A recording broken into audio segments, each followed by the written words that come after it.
দেখা না দিলে বন্ধু কথা কইও না। গানের মতোই অনেকটা নিজেদের আড়ালেই রেখেছিলেন এই দুই নেত্রী। লাল টেলিফোনে একবার কথা হলেও এরপর আর কখনোই হয়নি ভাব বিনিময়।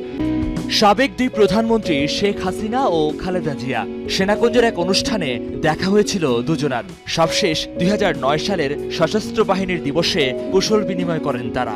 এরপর আর হয়নি দেখা।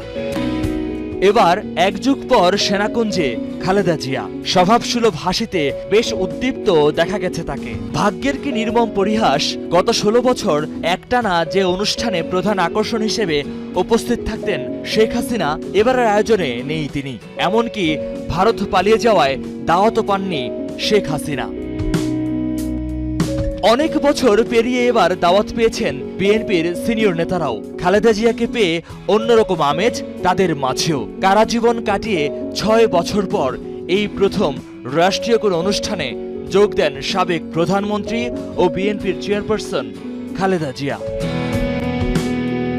এবারের সশস্ত্র বাহিনীর দিবসের অনুষ্ঠানে বক্তব্য রাখেন প্রধান উপদেষ্টা ডক্টর ইউনূস।